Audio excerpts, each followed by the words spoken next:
here is how I made my Sony A6000 not only the most unique A6000 on this planet, I also made it highly functional to be that perfect everyday carry camera. And it all has to do with the looks, form factor, and couple of really cool accessories. So the first thing was to give that retro vintage kind of look, and what all of the old cameras have in common, that dual color, black and silver combo. Sony A7C has that same amazing retro look, and I wanted my A6000 to look similar. First I tried to search for skins, but knew it will not be ideal as all of the dials will still be black.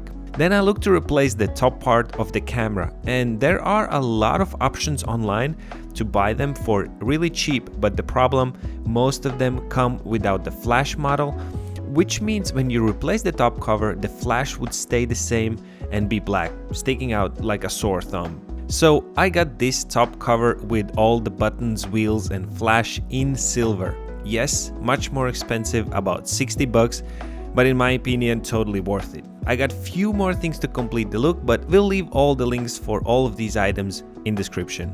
So replacing it was fairly simple. Start by removing the battery.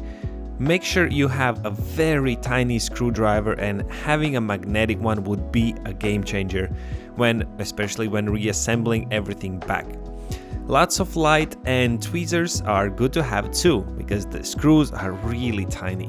I didn't follow any tutorials on YouTube as I thought it should be pretty self-explanatory, but removing this screw on the bottom was definitely not necessary at all.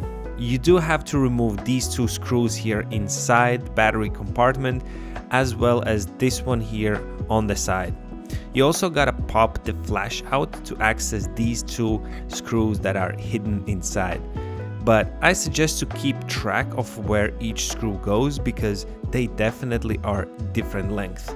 I also removed these two screws under the EVF, but honestly I don't think it was a must.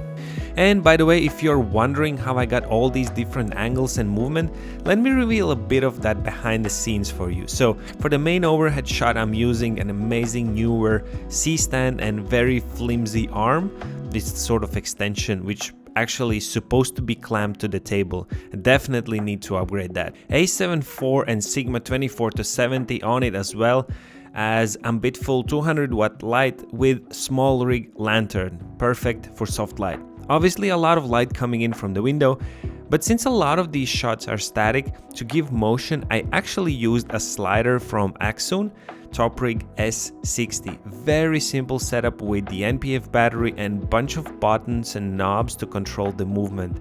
And I also moved the middle rail sideways, and what it does, you will notice that the camera actually sort of like goes in a circle, keeping the focus sort of in the center. And for these slow zooms, I just scaled the footage in Premiere Pro, but could also use a slider, and actually that would look nicer.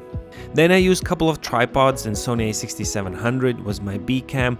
I was placing it in the most random places to get just different angles, and paired it with either Viltrox 27mm f1.2 Pro or the Tamron 17-70 f2.8. And if you guys are wondering, no, this was not a sponsored shout out, just thought you guys might like to see what's going on behind the scenes. That's it. Okay, now back to the assembly. Once you remove all the screws, the top plate should come out rather easy without any tools. Just be very careful because you can really tear apart that cable for the flashlight. All you gotta do is just slowly remove it, twitch it out, and that's it. Then the hardest part, trying to put that same cable back from the new silver piece. This is where you can help yourself with the tweezers.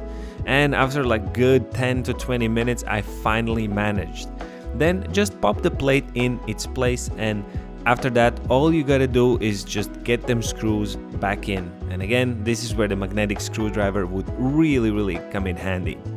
I had a bit of a problem that the flash wouldn't stay in place, and it turns out there are these little tiny metal hooks. All you gotta do is just move them around a bit, and then the flash will lock in its place. As I said, I ordered a couple of more accessories like the hot shoe cover. Unfortunately, I did not get the one I ordered. A white one arrived instead of silver, so I replaced it with this awesome aluminum thumb grip. There is an issue with it, it does cover the mode wheel, but honestly, my wheel always stays in aperture priority mode, so not a problem, at least for me. Only thing I wish was that the frame of the hot shoe was also silver instead of black. If you have any ideas how I could improve that, let me know in the comments. I also added this absolutely stunning dark brown leather strap. I think it looks so cool. It really gives an amazing vibe to the camera. With that strap, this camera almost feels like an outfit accessory. Very nice quality and finishing. And lastly, since I wanted this camera not only to look really cool but also work as an EDC camera, I wanted to pair it with a pancake lens so it could be so compact and flat that I can literally just throw it in like a pocket of a hoodie. There are quite a few out there, but I got the Viltrox 28mm f4.5. Yes, it is a full frame lens, but I still love how it performs on APS-C, and it has a really nice focal length. It also has a bit of that silver accent around it. It just perfectly complements the looks. Baby A7C, I'm gonna call it. Sony should really take notes here and finally release a 6100 successor that looks like a mini A7C, just an APS-C version of it. Just think about it.